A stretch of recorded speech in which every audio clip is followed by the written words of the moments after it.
We, the people of God, are being asked through the synodal process what type of church we want to leave to those who follow after us on the journey of faith. The important word for me here is church, institution that regulates the faith, and I use that word advisedly. Faith does not change, as we are reminded in the readings today. Faith is the realization of what is hoped for and the evidence of things not seen. As the synodal process continues its journey throughout the Catholic world, I pray that by its completion, the Holy Spirit will guide and bless us with her wisdom. The responsorial psalm today tells us, "Blessed are the people the Lord has chosen as his own." And I often wonder about the choices that I feel have been made by God for me or my loved ones or the world, be they for good or bad.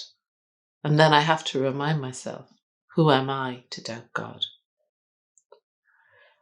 The Lord called Abram and Sarai and their descendants. The Lord called all the prophets and the leaders of the world's great faiths. We all have a part to play in this journey of faith, in this journey of believing in something greater than self.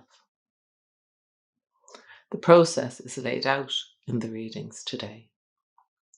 We're called to be a light to others and to use the gifts we have been given. We're called to allow others to be the light for us too. I think of the latter-day prophets who have inspired me. Sister Dorothy Stang, who worked with the indigenous peoples of the Brazilian rainforests, of Maria Elena Moyano of Via El Salvador, who worked against the oppression of women and children, and Oscar Romero, who by the example of his own priests came to fully understand the plight of those he served, and Dorothy Day, who worked unceasingly to enable those who had little to carve a way forward to a more sustainable life.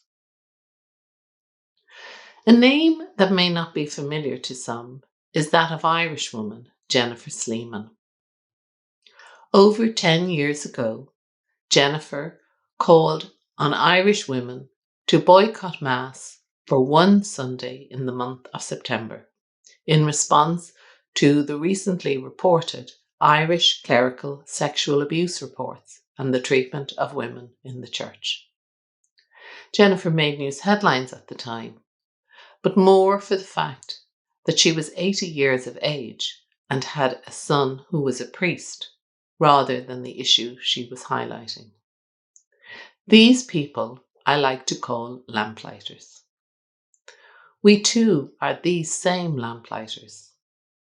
And perhaps the person lighting the way for us is our next door neighbour, the homeless person, the substance addicted person, the immigrant or the war refugee, simply seeking the face of kindness, or our family and friends who walk with us day in and day out. Faith is the realization of what is hoped for and the evidence of things not seen. Perhaps the time space between realization and not seen is an important space, and one in which we could and should be more productive. So, let us go forward this week, lighting our lamp, being a lamplighter for others and those who follow on. For it is through the example of others that I am here today, believing as I believe, that we are all equal and loved in the sight of God, for we are made in the image and likeness of God. We do not know, as Luke tells us, the day or the hour when the Lord will come. Nor do we know the day or the hour when we are, or have been, or will be the light for others, or the opportunity for others to lead us in blessed ways. May your kindness be upon us, Yahweh, as we place all our hope in you.